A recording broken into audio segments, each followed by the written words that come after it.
I never intended to hide my success. Growing up in a modest Boston family, I learned early on that humility and perseverance mattered more than status. My father, a mechanic, would return home with grease-stained hands and a weary smile, while my mother worked back-to-back shifts as a nurse, determined to put me through college. Emily, she'd often say, success isn't measured by what you own, it's defined by who you are. Her words stayed with me. By 23, I had started a tech consulting firm in my garage. 2 years later, it had grown into MTech Solutions, now worth over $200 million. Yet, I kept a low profile, preferring the quiet satisfaction of working behind the scenes. Then I met Michael. Our paths crossed at a neighborhood coffee shop.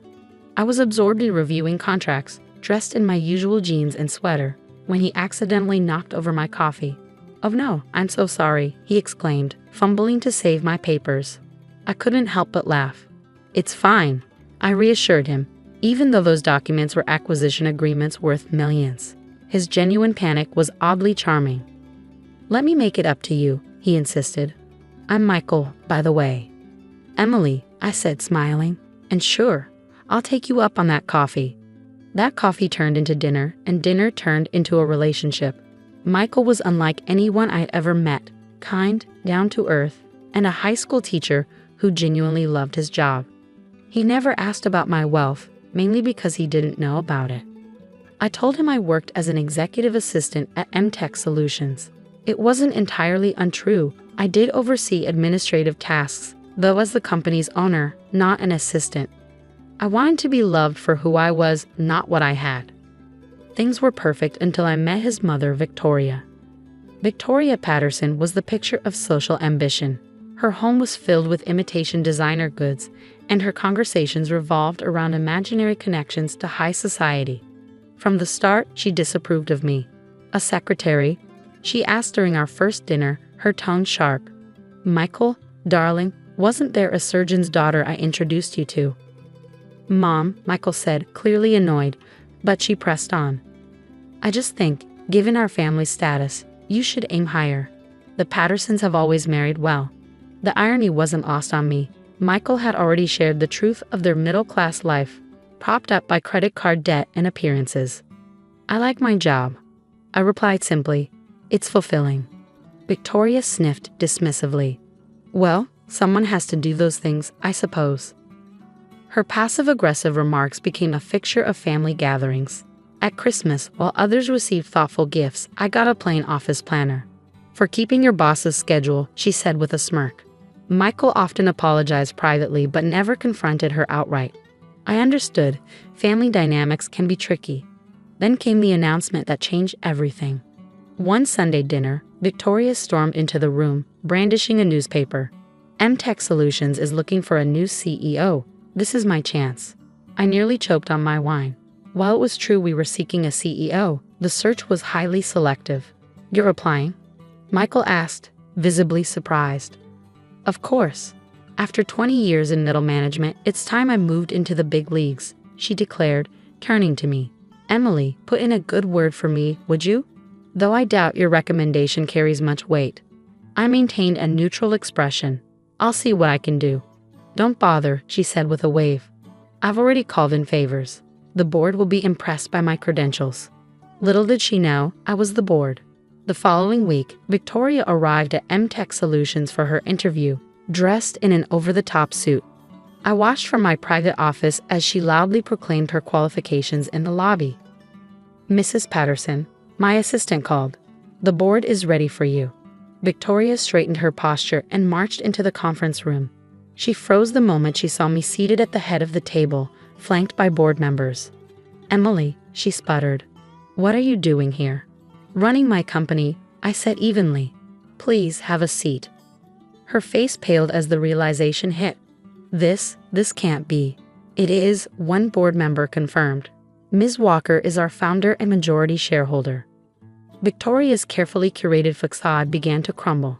She stumbled into a chair as I opened her application file. "Let's discuss your qualifications," I said, my tone all business. Her resume was riddled with embellishments, and I questioned each one. Her fabricated achievements and supposed connections unraveled quickly under scrutiny. "I think we're done here," I concluded. Your application is disqualified due to misrepresentation. You can't do this, she cried. This is personal. No, it's professional, I replied. But since you brought up personal matters, yes, I've endured your insults and condescension for months. This isn't revenge, Victoria. It's accountability. She stormed out, muttering threats about exposing me to Michael. Go ahead, I thought, already reaching for my phone. It was time Michael knew the truth. Mom just called me, crying, Michael said as he walked into my office, his face a mixture of confusion and concern. She said, you're her boss? Emily, what's going on? I motioned for him to sit down, taking a deep breath. Michael, there's a lot I need to explain. I wasn't completely honest about who I am.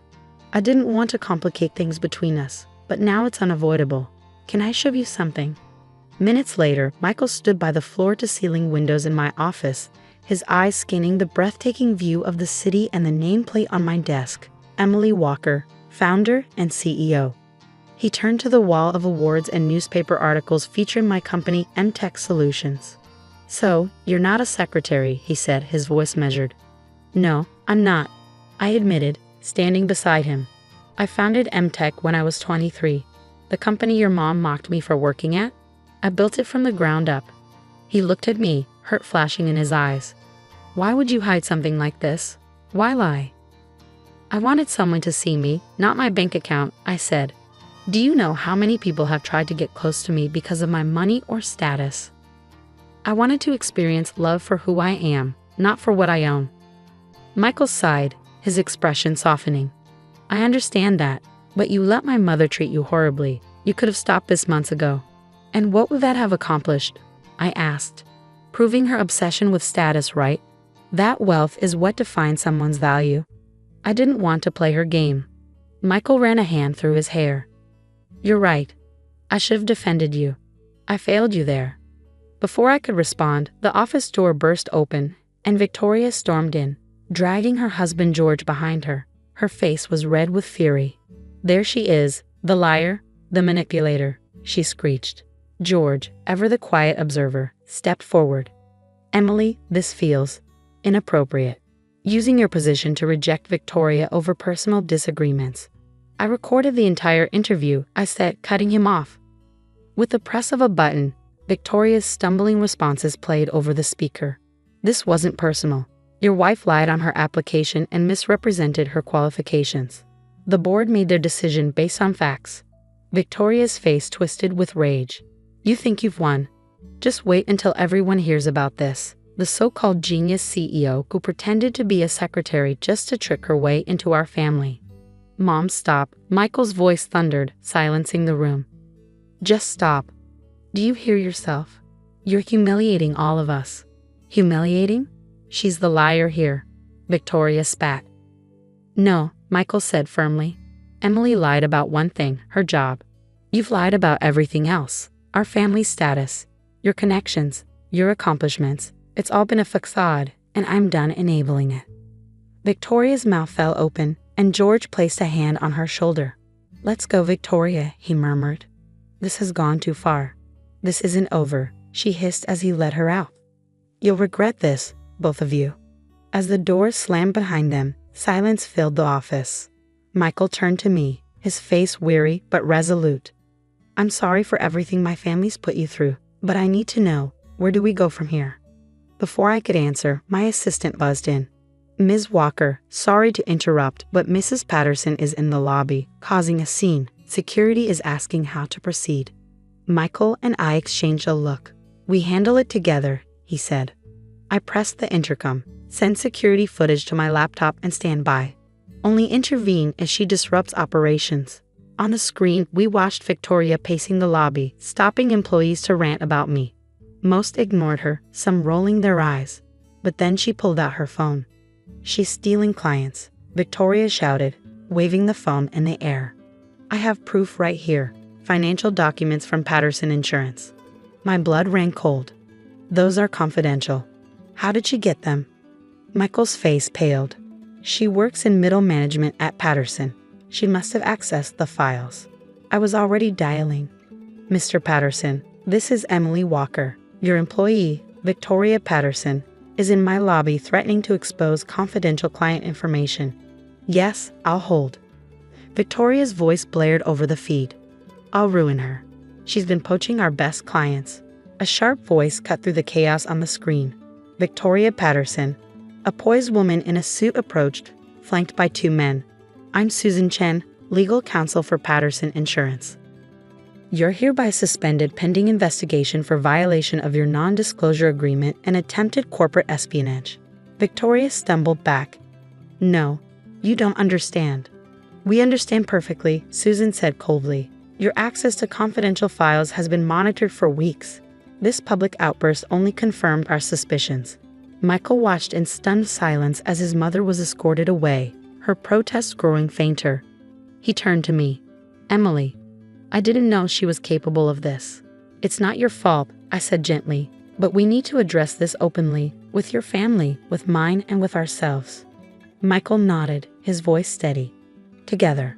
As security led a stunned Victoria out of the building, Michael turned to me, his brow furrowed. You knew about her job performance? I found out during the merger discussions, I admitted. I planned to help her transition into a role better suited to her skills. That's part of why I kept my identity hidden. I needed to fully understand the situation before making decisions that would impact your family. Mr. Patterson, standing nearby, shook his head with a faint smile. Always thinking of others, Emily. It's one of the reasons I agreed to the merger in the first place. He straightened his jacket and added, Don't worry about Victoria. We'll handle the legal aspects with discretion for Michael's sake. After he left, silence settled in the office. Michael sat across from me, staring out the window, lost in thought. I need some time, he said at last. This is a lot. I nodded, trying to keep my voice steady. Take all the time you need. At the door, he paused, looking back at me. For what it's worth, I fell in love with Emily the secretary. Knowing you're Emily the CEO doesn't change that. It just means I have more to learn about you. After he left, I remained at my desk, watching the city lights flicker on as night fell. My phone buzzed. A message from George, Michael's father. Victoria's home, devastated. She knows what she's lost. When you're ready, we should talk. All of us. Family shouldn't end like this. The week that followed, I buried myself in work, giving Michael and his family the space they needed. Meanwhile, the media caught wind of Victoria's public meltdown. Corporate espionage involving two merging companies was too scandalous to ignore. Fortunately, both companies' PR teams managed to keep the damage under control. One late evening, as I was reviewing merger documents, my assistant buzzed in. Ms. Walker, the Patterson family is here to see you. They entered together, George leading with calm authority. Michael, his expression unreadable. And finally Victoria, her usual confidence replaced by a tentative, vulnerable air. She wore simple business attire, a stark contrast to her usual designer wardrobe. Emily, George began, his tone measured. We need to talk. All of us. Victoria stepped forward, wringing her hands. I've been in therapy this past week, intensive sessions. Losing the promotion, it broke me. Everything I built my identity around, my importance, my connections, it all crumbled. You tried to hold on by grabbing more, I said quietly. She nodded, tears pooling in her eyes. When I saw the CEO posting, I convinced myself I deserved it, that everyone else had been holding me back. Then learning the truth about you, it shattered what little I had left.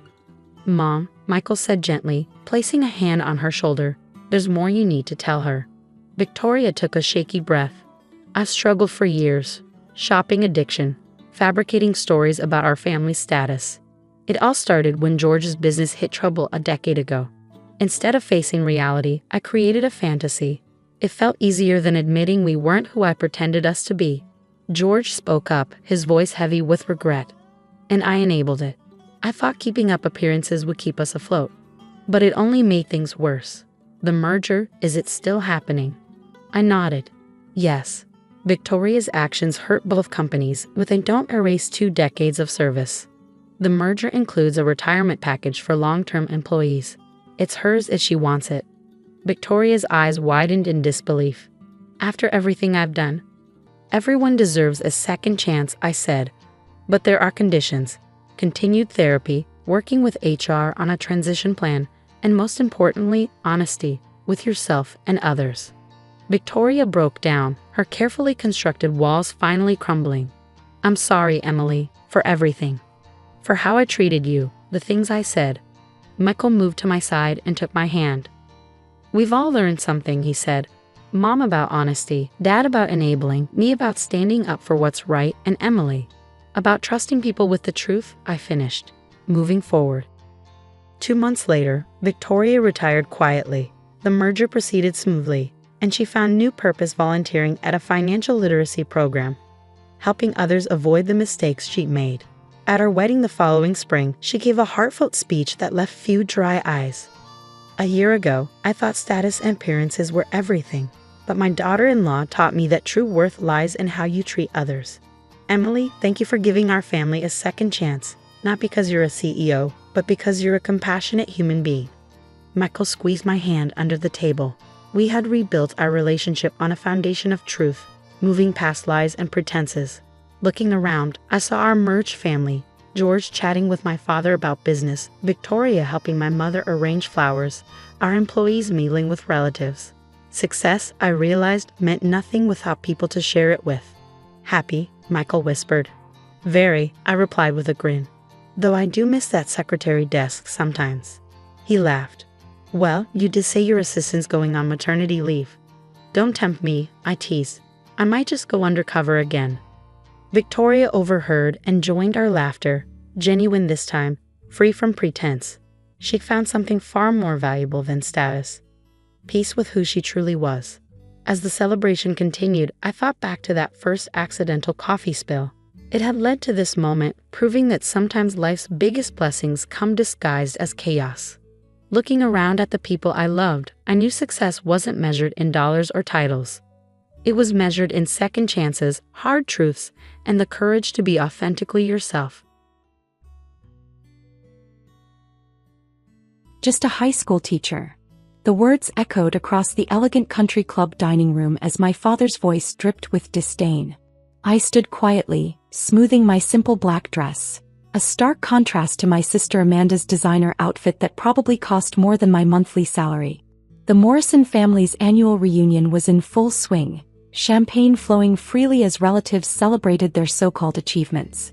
I was Emma Morrison, 34 years old, teaching advanced placement chemistry at Lincoln High School, and apparently the family's greatest disappointment.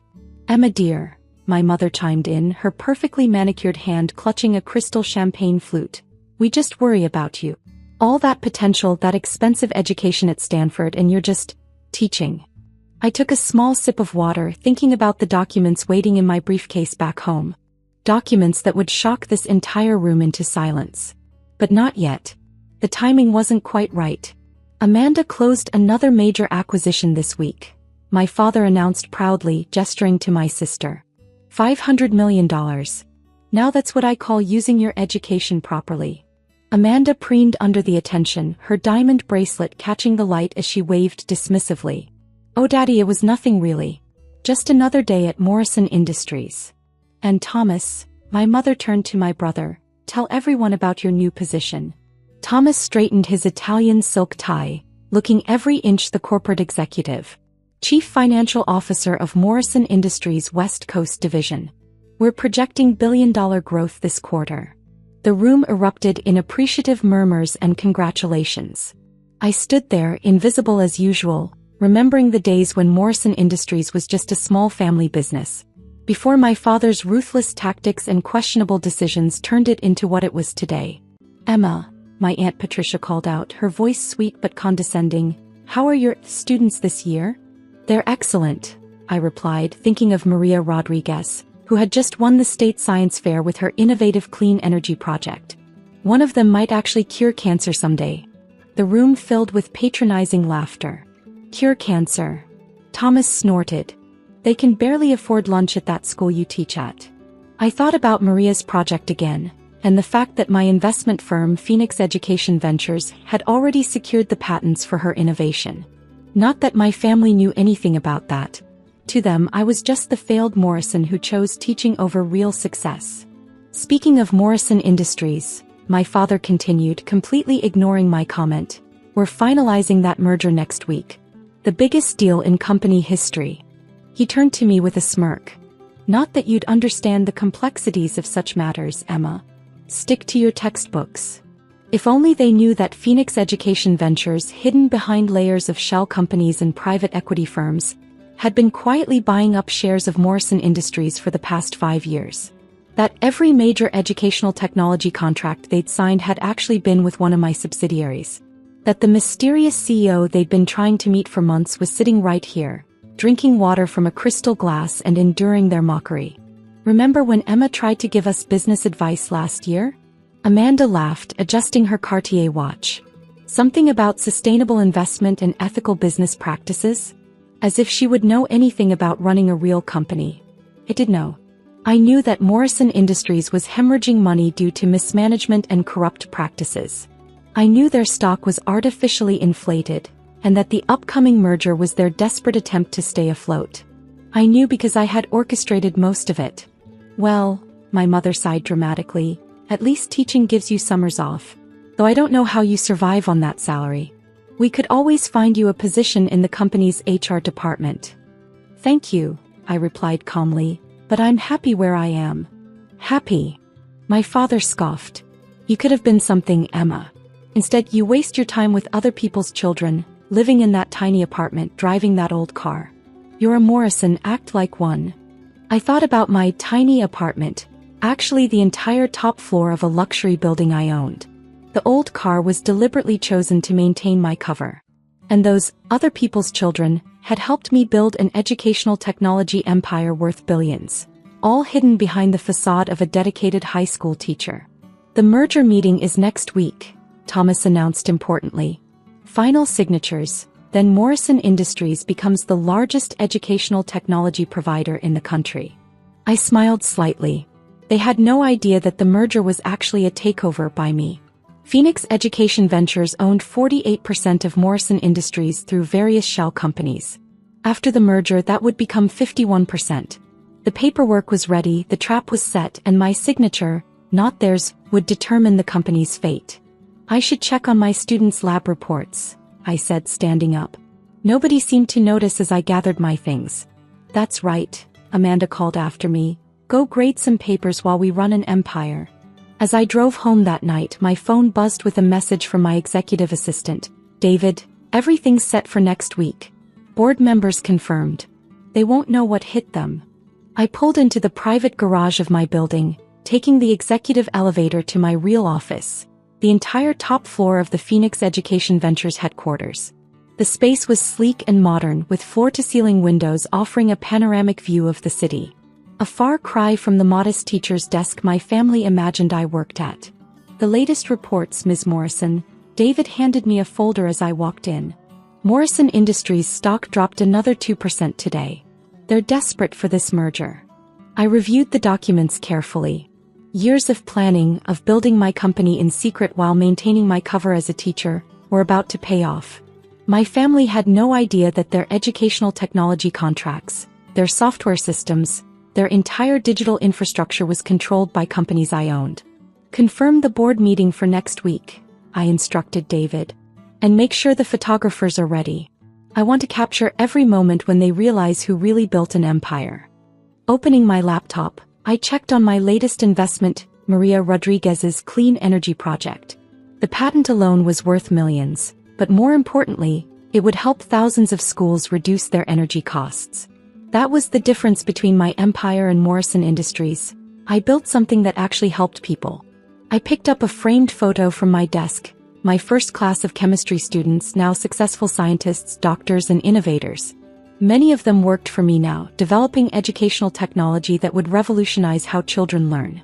This was real success, not the hollow achievements my family bragged about at reunions. Tomorrow, I would return to my classroom, teach my students about chemical reactions and molecular bonds, and continue being the disappointing Morrison who chose teaching over business.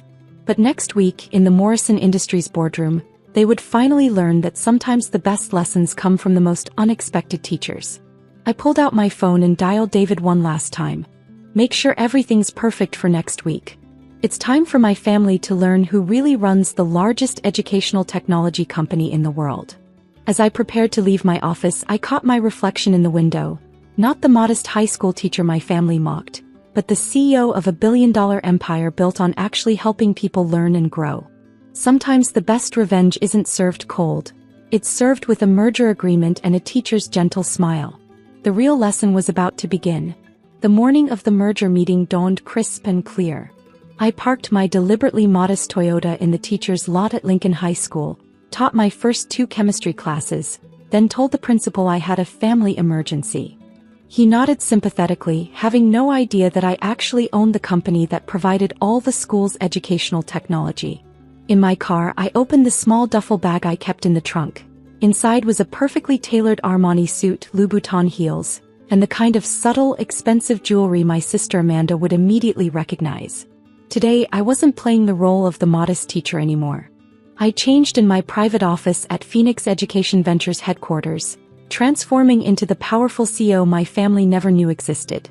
David waited with my briefing materials, a knowing smile on his face. "They've been in the conference room for 45 minutes, he reported. "Your brother has checked his watch 12 times and your sister is on her 3rd cup of coffee. How's my father handling the wait?" "Not well. He's demanded to know where the CEO of Phoenix is at least 5 times. I smiled, adjusting my blazer. Well, we shouldn't keep them waiting any longer. The conference room was on the top floor of Morrison Industries headquarters, though technically I already owned the building through one of my shell companies. Through the glass walls, I could see my family. Thomas pacing nervously, Amanda tapping her manicured nails on the table, and my father sitting at the head of the table like a king about to be dethroned. I took a deep breath and pushed open the doors. The conversation stopped abruptly. Every head turned toward me, expressions morphing from annoyance to confusion to absolute shock. "Emma." Thomas stood up so quickly he knocked over his water glass. "What are you doing here? This is a private meeting." "Get out." My father's voice was sharp. "This is no place for a high school teacher. We're waiting for the CEO of Phoenix Education Ventures." I walked calmly to the head of the table, his seat. "That's exactly why I'm here." "What are you talking about?" Amanda's voice had lost its usual condescending tone, replaced by growing uncertainty. I placed my briefcase on the table, the sound echoing in the suddenly silent room. "I'm in Phoenix," I said quietly. "Founder and CEO of Phoenix Education Ventures. Though you know me better as your disappointing daughter who's just a teacher." The silence that followed was deafening. My father's face had gone pale, while Thomas seemed to have forgotten how to breathe. Amanda's coffee cup froze halfway to her mouth. This is impossible," my father finally sputtered. "Phoenix Education Ventures is a multi-billion-dollar corporation. You're a high school chemistry teacher." "I'm both actually." I nodded to David, who began distributing folders to everyone present. "And as of today, Phoenix Education Ventures owns 51% of Morrison Industries shares. Your merger agreement? It's actually a takeover."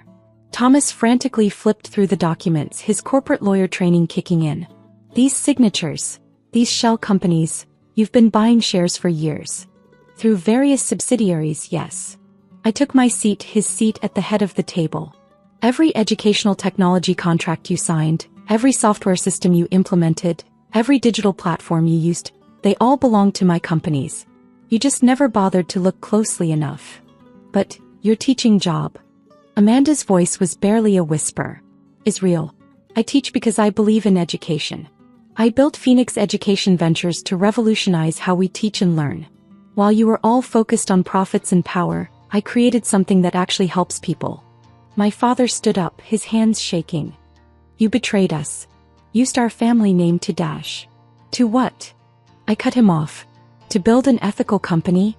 To develop technology that makes education accessible to everyone? To help students like Maria Rodriguez patent innovations that could change the world." I leaned forward. "The only betrayal here is how you turned a family business into a corporation that puts profits over people." "We can fight this," Thomas declared, though his voice lacked conviction. "The board dash." "Already voted this morning," I interrupted. "They approved the takeover unanimously. Did you really think they'd support your outdated methods over Phoenix's proven success?" Amanda's perfectly maintained facade finally cracked. "So what happens now? You destroy everything we built." No, I said firmly. I'm going to fix it. Morrison Industries will be restructured. We'll focus on developing educational technology that serves students and teachers, not shareholders' pockets. The company will finally do what it should have done all along: help people learn. And us. My father's voice was quiet now, all his arrogance gone. What happens to us? I stood up, buttoning my jacket. That depends on you. If you're willing to learn, to change, to understand that real success isn't measured by the size of your office or the car you drive, then maybe you can be part of something meaningful. And if we don't? Thomas challenged. Then you can leave with your golden parachutes and find another company to mismanage. But Morrison Industries will become what it should have been all along, a force for positive change in education. I turned to leave, then paused at the door. Oh, and one more thing. I'm teaching AP Chemistry tomorrow morning at 8 a.m. Feel free to stop by if you want to see what real success looks like. The aftermath was exactly what I expected. The business world exploded with the news that the mysterious Phoenix was actually Emma Morrison, the high school teacher who had built an educational technology empire while maintaining her teaching career. My family's reaction, however, took more interesting turns. Thomas was the first to visit my classroom. He sat in the back, watching as I taught students about electron configurations and chemical bonds. Afterward, he approached my desk, looking somewhat lost. I don't understand, he said. You have all this power, this success. Why do you still teach? I smiled, holding up a paper, Maria Rodriguez's latest lab report. Because this is where real change happens, Thomas. In classrooms with students who might cure cancer or solve climate change or invent things we haven't even imagined yet. Money and power are tools, not goals. Amanda took longer to come around. She showed up at my real office a week later, her designer outfit seeming somehow less impressive in the space I'd built. Teach me, she said simply. Not about business, I clearly know nothing about that. Teach me how to build something that matters. My father's transformation was the most profound. He came to my classroom one morning, sitting quietly through an entire lesson. When the students had left, he remained in his seat, staring at the periodic table on the wall. I was wrong, he said finally. All these years I thought I knew what success looked like. I pushed all of you to chase money and status, and I missed what really mattered. Which is making a difference. Building something that helps people. You did that, Emma. Not because anyone expected you to, but because you saw something bigger than yourself. Today, Phoenix Education Ventures continues to grow, but not in the way my family would have done it. We develop technology that makes quality education accessible to everyone. Morrison Industries, now a subsidiary of Phoenix, has been transformed into a company that prioritizes innovation and impact over profit margins. Thomas runs our research and development division, focusing on creating educational tools that actually help teachers teach and students learn. Amanda leads our global education initiative, her designer handbags replaced by a passion for bringing technology to underserved schools. I still teach AP Chemistry. Every morning, I stand in front of my classroom helping students understand the building blocks of our world. In the afternoons, I run a multi-billion-dollar corporation that's changing how we think about education. My family finally understands that these roles aren't contradictory, they're complementary. Last week, Maria Rodriguez's clean energy project won an international award. As I watched her accept the recognition, I thought about how success isn't always about the size of your bank account or the title on your door. Sometimes it's about being just a teacher who sees potential where others see limitations. And that's a lesson worth teaching. The story of the teacher who secretly built an empire while being mocked by her family has become something of a legend in business schools. But I prefer the story they tell in teachers' lounges, about how sometimes the most powerful person in the room is the one with chalk dust on their sleeves and a passion for helping others learn. Because in the end, that's what real success looks like, not building empires but building futures.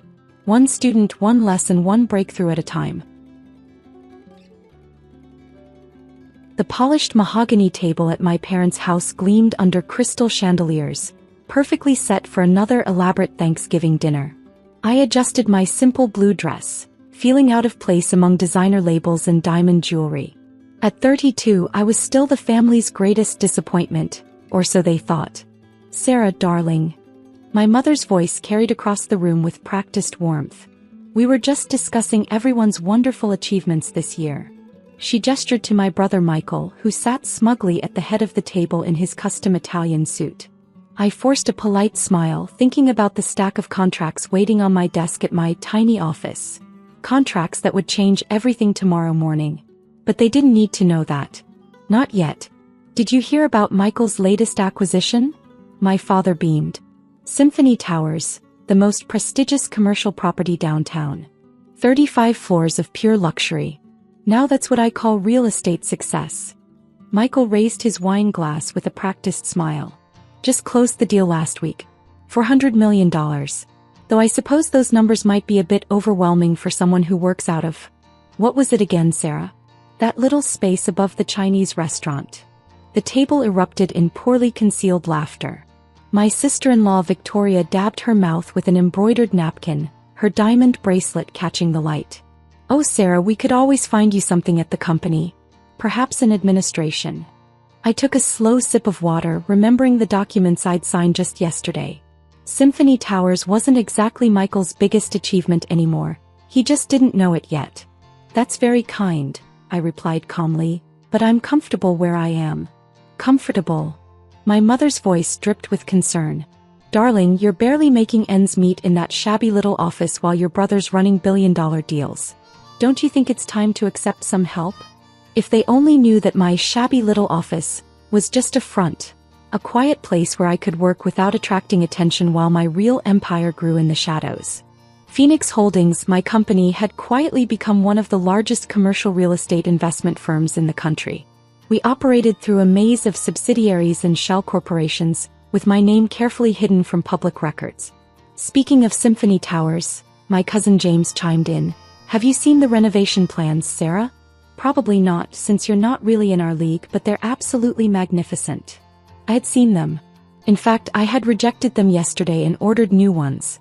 Actually, Michael leaned forward, swirling his expensive wine, we're planning to raise the rents significantly. Time to clear out some of the smaller tenants. Make room for more prestigious companies. He smirked. You might want to start looking for a new office, Sarah. I hear the rent in your building is going up too. Little did he know that I owned that building as well. In fact, I own most of the commercial properties in the business district, all through different shell companies. Tomorrow, Michael would learn that Symphony Towers, his crowning achievement, had actually been bought by one of my subsidiaries. The papers were signed, the money transferred. He had unwittingly sold his prestigious property to his unsuccessful sister. Maybe it's time you grew up, Sarah, my father added. Join the family business. Michael could use someone to handle the smaller accounts. I thought about my real office, the entire top floor of a sleek downtown tower, with its floor-to-ceiling windows and staff of over 100 people. The office no one in my family had ever seen. I appreciate the offer, I said quietly, but I have other plans. Plans? Michael scoffed. Running your little consulting business from that tiny office? While I'm handling billion-dollar real estate portfolios. Come on, Sarah. Know your place. Tell me, Michael, I couldn't resist asking, how are things with Symphony Towers? Everything finalized. He puffed up with pride. Of course. Smoothest acquisition ever. The new management takes over tomorrow morning. He raised his glass again. To success, real success. I smiled, thinking about the meeting scheduled for 9 a.m. tomorrow. Yes, to success. The rest of dinner passed in a blur of subtle jabs and condescending advice. My mother lamented my simple wardrobe, while Victoria detailed her latest shopping spree at Gucci. James bragged about his new Porsche, while my father repeatedly reminded everyone how Michael had saved the family business. As I drove home that night, my phone buzzed with a message from my executive assistant, Emma. Everything's set for tomorrow. The look on their faces will be priceless. I smiled, thinking about the carefully orchestrated revelation I had planned. For years, I had worked silently, building my empire while they mocked my tiny office. Tomorrow, they would finally learn that success doesn't always wear designer labels or announce itself from the head of a dinner table. In my real office, the one my family had never seen, I reviewed the final documents one last time. The acquisition of Symphony Towers was just the beginning. Through various subsidiaries, Phoenix Holdings now owned 60% of the commercial real estate in the business district, including the building that housed my family's company. Tomorrow they would learn that their new landlord, their biggest competitor, and the mysterious CEO they'd been trying to meet for months was none other than the sister they'd dismissed as a failure. I picked up my phone and dialed Emma. "Make sure the conference room is ready for tomorrow's meeting." "Emma, have the photographer ready. I want to capture every moment when my family realizes who really runs this city." As I prepared for bed, I couldn't help but smile at the thought of tomorrow's revelation. Sometimes the best revenge isn't served cold. It's served with a property deed and a new lease agreement that reads Phoenix Holdings, CO Sarah Mitchell. The real game was about to begin. The next morning I arrived at Symphony Towers at precisely 8:30 a.m., dressed in a tailored Armani suit, a stark contrast to the modest outfits my family was used to seeing me wear. The security guards, already briefed about the change in ownership, nodded respectfully as I entered the building. "Good morning, Ms. Mitchell." Emma greeted me in the private elevator, handing me a tablet with the morning's schedule. "Your brother and the board members arrived early. They're quite anxious about meeting the mysterious new owner." I smiled, reviewing the security footage on my tablet. Michael was pacing the conference room, straightening his tie repeatedly. My father sat at the table, checking his watch every few minutes. They had no idea their world was about to turn upside down. "How long have they been waiting?" I asked, although I already knew the answer. 45 minutes, Emma replied with a slight smirk. "Mr. Mitchell has mentioned his important position approximately 7 times to the receptionist." The elevator doors opened to the top floor, my floor. The space had been completely renovated, featuring sleek modern design and floor-to-ceiling windows offering a commanding view of the city. A far cry from the tiny office my family loved to mock. "They're all yours," Emma said, gesturing toward the conference room. I took a deep breath and pushed open the heavy glass doors. The conversation inside stopped abruptly as every head turned toward me. The look of confusion on their faces quickly morphed into disbelief. "Sarah." Michael stood up so quickly he knocked over his water glass. "What are you doing here? This is a private meeting." I walked calmly to the head of the table, setting my briefcase down with a quiet click that seemed to echo in the stunned silence. "Good morning, everyone. I apologize for the delay. Shall we begin?" "Begin." My father's face had turned an interesting shade of red. "Sarah, this is highly inappropriate. We're here to meet with the CEO of Phoenix Holdings about the Symphony Towers acquisition." "Yes," I smiled, taking my seat at the head of the table. "You are." Victoria let out a nervous laugh. "Oh, I get it. You're working here now? As what, a secretary?" "Not exactly." I nodded to Emma, who began distributing folders to everyone present. "I'm Ann Mitchell, CEO of Phoenix Holdings, though you might know me better as your sister Sarah." The silence that followed was deafening. Michael's face had gone pale as he frantically flipped through the documents in front of him. Our father seemed frozen in his chair, while Victoria's perfectly maintained smile had completely disappeared. This is impossible," Michael finally stammered. "Phoenix Holdings is a multi-billion-dollar corporation. You work in a tiny office above a Chinese restaurant." "That office?" I clicked a button, bringing up images on the conference room screens. "It's one of our meeting spaces for local clients. Phoenix Holdings operates in 38 countries, Michael. We own this building, and as of today we own Symphony Towers too." "No." My father found his voice, though it shook slightly. "No, this must be some kind of mistake. You can't possibly own the majority of commercial real estate in the business district?" I finished for him. "Including the building that houses your company?" "Actually, I do.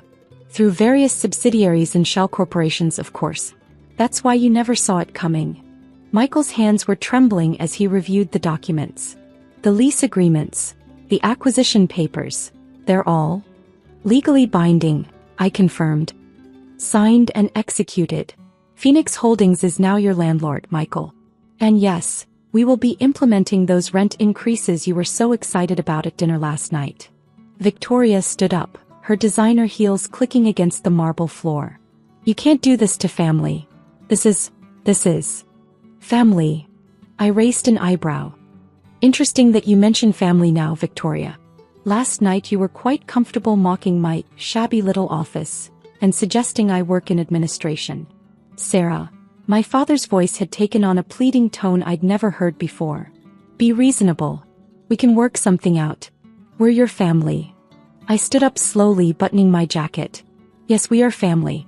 The same family that spent years belittling my choices, mocking my supposed failure and treating me like I was beneath you. The same family that never once bothered to ask what I was really building.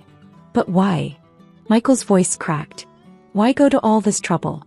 Why hide everything? I walked to the window, gazing out at the city skyline, my skyline. Because you taught me an important lesson, brother. You showed me that sometimes the quietest person in the room is the one you should watch out for. The rent increases, Victoria whispered, realization dawning on her face. Our lease is up for renewal next month, I confirmed. And yes, the new terms will reflect current market rates. Emma will provide you with the details. Sarah, please. My father stood up, his authority completely evaporated. We can discuss this. Come back to the family business. We can work together. I turned to face them, my voice firm but calm.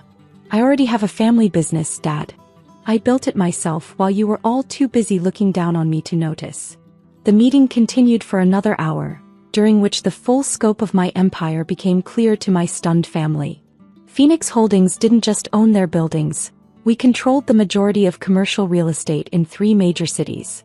The little sister, they dismissed, had built something far bigger than they could have imagined.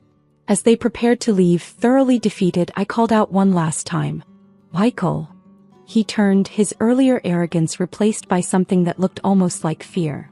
Next family dinner. Remember, success doesn't always wear designer labels or brag about itself at the dinner table. After they left, I stood at the window watching the city spread out below. Emma appeared at my side with a coffee. Was it worth it? She asked quietly. All these years of hiding your success? I thought about the decades of condescension, the dismissive comments, the patronizing offers of real jobs. Then I thought about the empire I'd built, the thousands of employees who relied on me, and the changes I could now implement in the real estate market. It wasn't about revenge, I said finally. It was about proving that success comes in many forms, and you don't have to follow their path to build something meaningful. Over the next year, the family dynamics shifted dramatically. Michael's company struggled to adjust to the new market rates, eventually downsizing to a smaller office. Victoria stopped bragging about her shopping sprees when her husband's real estate investments started falling apart. My father, who had watched silently for years as his son mocked his daughter's choices, finally told me how proud he was, not of my financial success, but of how I'd handled it all. You built something real, he said during a quiet lunch weeks after the revelation. Something that matters beyond just money and power. He was right. Phoenix Holdings had become more than just a vehicle for proving my worth to my family.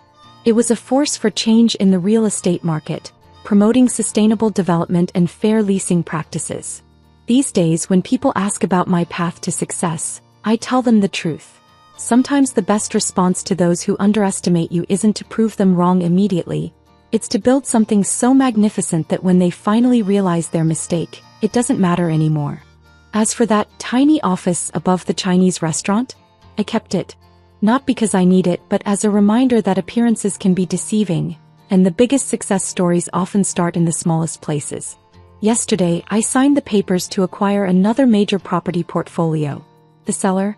A certain real estate company owned by my brother. He didn't know it was me buying again. Some lessons, it seems, take more than once to learn. But that's a story for another family dinner. 1 month after the revelation, my family tried a different approach. Michael invited me to dinner at an upscale restaurant, the kind where he used to love flaunting his wealth. But this time something was different.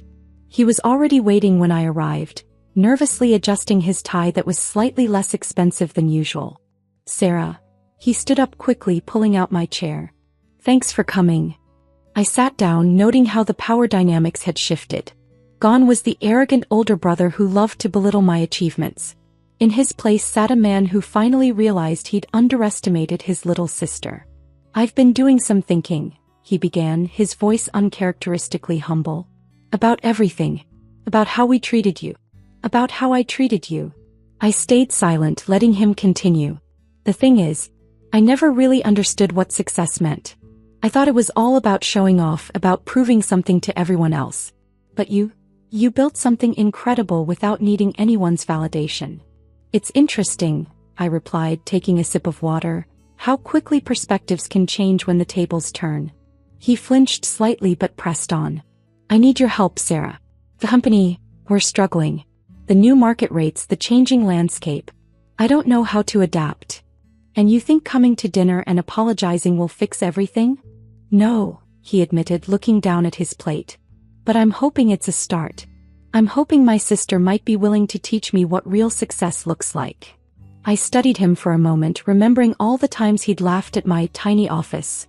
All the family dinners where he'd made sure I felt small and insignificant. But I also remembered something else. A little boy who once stood up for his sister on the playground before money and status poisoned his perspective. Meet me tomorrow, I said finally. Not at Symphony Towers. At the Chinese restaurant. The next morning I sat in my old office above the restaurant, the smell of dim sum wafting through the windows. Michael arrived exactly on time, looking somewhat lost in this modest setting. Why here? He asked, glancing around at the simple furniture and faded walls. I stood up and walked to a small filing cabinet in the corner. Because this is where it all started. I pulled out a worn leather folder. 10 years ago I sat in this office with nothing but an idea and determination. While you were busy showing off your success, I was here learning the most valuable lesson in business. Which is that true power doesn't need to announce itself. I opened the folder, revealing my first business plan for Phoenix Holdings. Every empire starts somewhere, Michael. Mine started in this shabby little office that you loved to mock. Over the next few hours I showed him everything, how I'd built my company from scratch, how I'd learned to operate in the shadows, how I'd turned every underestimation into motivation. For the first time in our adult lives, my brother actually listened. As the weeks passed, our relationship began to transform. Michael started coming to the Chinese restaurant regularly, not as a wealthy real estate mogul, but as a brother eager to learn from his sister. I taught him about sustainable development, about building relationships instead of just making deals, about finding success that matters beyond the bottom line. The morning my company went public, I stood in front of my bathroom mirror adjusting my tie, remembering the night my family tried to destroy my dreams. This is ridiculous, Michael. Dad's voice had thundered through our kitchen 3 years ago. You want to throw away a 6-figure job at Goldman Sachs for some computer game? I can still see the scene perfectly. Mom crying silently at the kitchen table, my sister Emma smirking from behind her law school textbooks, and Dad waving my resignation letter like it was evidence in a murder trial. It's not a game, I had tried to explain for the 100th time. It's a revolutionary virtual reality platform for business training. The technology could transform how companies... Technology. Dad spat the word like it tasted bitter. The Sawyer family has been in banking for 4 generations. We deal in real money, real business, not digital fantasies. I was 28 then, already successful by most standards. The youngest VP in my division at Goldman, on track to make partner before 35. The golden path my father had laid out for me since birth. But I had a different vision. The world is changing, I insisted that night. Virtual reality isn't just for gaming anymore. Our prototype has already caught the attention of major corporations for their training programs. Prototype. Emma couldn't contain her disdain. You mean that thing you and your college friends built in your garage? That thing just secured our first round of seed funding. Dad slammed his hand on the table. $50,000. You want to throw away a career that makes that much in bonuses for some pipe dream. The investors believe in us. They see the potential. Investors. He laughed harshly. You mean your old roommate's trust fund? That's not investing, that's gambling. Mom finally spoke up, her voice trembling. Honey, we just want what's best for you. Banking is stable. Safe. Safe. I looked around at their faces. The fear, the disappointment, the judgment. I don't want safe. I want to build something meaningful. Meaningful. Dad's face turned red. I built something meaningful. 30 years at Morgan Stanley, working my way up from nothing, giving you every advantage, getting you into the right schools, the right firms. And this is how you repay me. I stood my ground. I'm not throwing away your legacy, Dad. I'm building my own. With what? Emma chimed in. Your savings won't last 6 months in Silicon Valley. She was right about that part. San Francisco rent would eat through my savings quickly. But she didn't know about the patents we'd already filed, the prototype that major companies were already expressing interest in. "I've thought this through," I said quietly. "The platform works. We've tested it with real users. This isn't just a dream, it's the future." Dad shook his head slowly. "If you do this, you're on your own. No help, no connections, nothing." "I know. You'll come crawling back within a year," Emma predicted, "begging for your old job back." I looked at each of them. My father with his rigid beliefs about success, my mother with her quiet fears, my sister with her smug certainty that I would fail. "I'm going to prove you all wrong." Those were the last words I spoke in that house.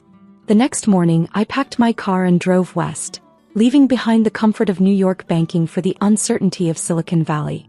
My partners, Jake, the brilliant coder everyone thought was just my trust fund friend, and Maria, our UX designer who'd turned down Google to join us, were waiting. We rented a tiny house in Mountain View, converting the garage into our office. 3 desks, a whiteboard, and more dreams than dollars. Virtual Train, we called our company. Simple, straightforward, exactly what we aimed to do: revolutionize corporate training through virtual reality. The first 6 months were brutal. Emma was right about the money. Silicon Valley burned through savings like kindling. We lived on ramen and coffee, worked 18-hour days, and slept on office chairs. Every potential investor asked the same questions. Why would companies abandon traditional training methods? What makes your platform different? Where's your market validation? We answered with demonstrations. Put the VR headset on a skeptical CEO. Let them experience our training simulations, customer service scenarios, emergency response procedures, complex technical operations, all in an immersive, risk-free environment. Slowly, the tide began to turn. A major retail chain signed on for a pilot program. Their employee satisfaction scores jumped 40%. Training time was cut in half. Retention rates soared. More companies followed. Our seed funding stretched thin, but we refused to compromise our vision. Jake sold his car. Maria moved into the garage to save on rent. I pawned my Rolex, a graduation gift from Dad. Then came the email that changed everything. Microsoft wanted to pilot Virtual Train for their global sales force training. 60,000 employees, full enterprise implementation. The morning of the presentation, my phone buzzed with a text from Emma. "Heard you're still playing with your little VR toys. Dad's got a position open at the firm when you're ready to grow up." I turned off my phone and walked into Microsoft's headquarters. 3 hours later, we had a $10 million contract. The news made waves in the tech industry. Suddenly, the investors who'd dismissed us were calling non-stop. VCs fought for meetings. Tech blogs wrote about the revolutionary platform transforming corporate training. We turned down acquisition offers from Google, Amazon, and yes, Microsoft. This wasn't about a quick exit. We were building something bigger. 2 years after that kitchen confrontation, Virtual Train had grown from 3 people in a garage to 200 employees in a downtown San Francisco office. Our platform was being used by companies in 20 countries. Revenue hit 9 figures. I never responded to the emails from home. Not when we were featured in Forbes. Not when Business Insider called me one of 40 under 40 tech leaders to watch. Not even when Dad's own bank started using our platform for their trader training program. Let them read about it in the press like everyone else. Then came the decision to go public. The night before the IPO, I sat in my office looking at our journey. The prototype sketches still pinned to my wall. The first check from our retail client framed next to my pawned Rolex, which I'd bought back but never wore. My phone buzzed, a message from my mother. "We're so proud of you, honey. The whole family will be watching the stock opening tomorrow." Of course they would. Now that success was certain, now that the worthless dream was worth billions, they wanted to be part of it. I looked out at the San Francisco skyline, thinking about that night in the kitchen. About how sometimes the people closest to you can be the ones who understand you the least. Tomorrow the market would put a price on my dream. But its real value? That had been proven the moment I chose to believe in it when no one else would. IPO morning dawned clear and bright in San Francisco. I stood in our company's main conference room, surrounded by my team, watching CNBC's pre-market coverage. Virtual Train's initial public offering is the most anticipated tech IPO of the year, the anchor announced. With a projected opening price of $45 per share, The company could be valued at over $12 billion. Jake nudged my shoulder. Remember when we couldn't afford pizza? Maria laughed, her eyes glued to the screen. Remember when Michael's sister said we'd fail within 6 months? My phone had been buzzing nonstop since dawn. Messages from my family, old colleagues, even my high school economics teacher. Everyone wanting to be part of the success story. The latest text was from Emma. Watching CNBC. So excited for you, little brother. Why didn't you tell us it was this big? I put the phone away without responding. They'd have their answer soon enough. Our CFO, Sarah, walked in with the final numbers. Trading starts in 10 minutes. You ready for this? I nodded, straightening my tie. Time to show them what a worthless dream is worth. The room filled with employees, investors, and board members. On one wall, a massive screen showed the New York Stock Exchange trading floor. On another, our real-time analytics dashboard displayed global usage of our platform. Over 2 million active users across 30 countries. 5 minutes to bell, Sarah announced. My phone buzzed again. Dad, this time. Son, your mother and I are at Morgan Stanley's trading floor. Everyone's talking about virtual train. Why didn't you let us invest pre-IPO? I smiled, remembering his words from 3 years ago. If you do this, you're on your own. The trading floor erupted in cheers as the opening bell rang. Virtual Train's ticker symbol, FIGA, appeared on the big board. First trade, $62, well above our projected opening. Second trade, $78. Third, $85. The room erupted. Jake grabbed me in a bear hug. Maria was crying and laughing simultaneously. Our employees, many of whom had taken stock options in lieu of higher salaries during the lean years, watched their faith turn into fortune. By noon, VTRN was trading at $125 per share. My phone kept buzzing. Texts from relatives I hadn't heard from in years. LinkedIn messages from old banking colleagues who'd mocked my career suicide. Email from Emma's law firm offering their services. Market cap just crossed $20 billion, Sarah reported, grinning. You're officially worth more than the bank you left. I thought about my father sitting on Morgan Stanley's trading floor, watching the worthless dream he'd dismissed become worth more than his entire 30-year banking career. At 2 p.m., CNBC requested a live interview. I agreed, but with one condition. I'd do it from our original garage office, which we'd kept as a reminder of where we started. Mr. Sawyer, the interviewer began, Virtual Train's IPO is being called the success story of the year. Did you ever imagine this level of success when you left banking? I looked directly into the camera, knowing my family would be watching. I knew exactly what we were building. The only question was whether others would see it too. Your platform has revolutionized corporate training. What gave you the confidence to pursue this when traditional methods were so entrenched? Sometimes the biggest risk is not taking one, I replied. Sometimes you have to believe in your vision even when everyone tells you it's worthless. The interviewer smiled. I understand your family was initially skeptical about your venture. What would you say to them now? I paused, thinking carefully. I'd say that success isn't just about following established paths. It's about having the courage to create new ones. By market close, VTRN had settled at $142 per share. Our little garage startup was worth $23.5 billion. Jake ordered champagne for the whole office. Maria gave a tearful speech about believing in crazy dreams. But I slipped away to the roof of our building, needing a moment alone. My phone buzzed one last time. Mom asking me to come home for dinner. The whole family wants to celebrate with you. I typed my response carefully. Sorry, can't make it. Having dinner with the people who believed in me when it wasn't easy. The ones who shared the dream when everyone else called it worthless. Then I went back downstairs to celebrate with my real family. The team that had built this dream with me. The next morning I arrived at the office early. A FedEx envelope was waiting on my desk. Documents from Morgan Stanley. Dad had bought shares at the IPO price, probably thinking he could finally be part of my success. I had Sarah return the certificates with a note. Sorry, VTRN isn't currently accepting investments from skeptics. Petty? Maybe. But sometimes the best revenge is simply succeeding on your own terms. A week later, Forbes wanted to do a profile piece. The photographer suggested shooting at our fancy new headquarters, but I chose the garage instead.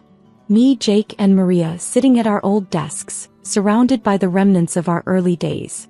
The article came out with the headline, "From Worthless to Billions: How 3 Dreamers Revolutionized Corporate Training." I had copies sent to my family. Emma called immediately. "Michael, we were wrong. We should have supported you. Maybe we could meet for dinner? Talk about potential partnerships between Virtual Train and my firm."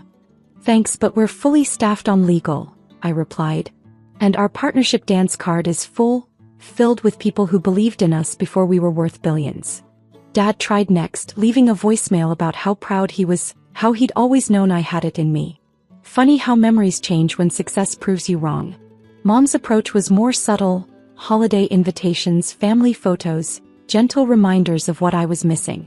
But I had a new family now, built on shared dreams and mutual trust rather than DNA and obligations. 1 year after our IPO, I stood on stage at TechCrunch Disrupt, accepting the award for Innovation of the Year. Looking out at the audience, I spotted a familiar face: my father sitting in the back row. During my acceptance speech, I departed from my prepared remarks. 3 years ago, someone told me my dream was worthless, I said, meeting his eyes. They said I was throwing away a real career for a fantasy. But here's what they didn't understand. Every breakthrough starts as someone's crazy idea. Every innovation begins as someone's worthless dream. Dad left before the reception, but he'd heard what he needed to hear. Virtual Train continues to grow. We're in 40 countries now, our platform evolving in ways even I hadn't imagined. The garage where we started is now a mini museum, inspiring new employees with our origin story. Last month, a young developer showed me her idea for a new feature. Her hands shook as she pulled up the prototype, reminding me of myself in that kitchen 3 years ago. "It's probably worthless," she said nervously. "Just a crazy dream." I stopped her right there. "Let me tell you a story about worthless dreams," I said, "and how they become priceless realities when you believe in them enough." Sometimes I drive past my parents' house in New York, the home I left behind for a garage in Silicon Valley. The lights are always on, the same familiar scenes playing out inside. Dad probably still gives the same advice about safe careers and sensible choices. But now, when ambitious young dreamers come to him at the bank, he tells them a different story. A story about his son who chose the unsafe path, who believed in something no one else could see. A story about how sometimes the most worthless dreams become the most valuable realities. Me. I keep my first stock certificate framed on my office wall, right next to the resignation letter that started it all. A daily reminder that the best success is the kind that proves the skeptics wrong. When people ask if I miss my family, I just smile and look around at my team. The dreamers, the believers, the ones who saw the value when everyone else saw worthless. These are my people now. This is my legacy. And it's worth more than all the safe choices in the world. Sometimes success is the best kind of silence. I don't need to prove anything to my family anymore. The stock ticker does that every day. VTRN has become shorthand for innovation in our industry, a testament to the power of believing in worthless dreams. Last week, Stanford Business School invited me to give a guest lecture. Standing in front of eager students, I saw myself in their faces. Young dreamers ready to challenge the safe choices. The most valuable companies in the world, I told them, all started as someone's crazy idea. Remember that the next time someone calls your dream worthless.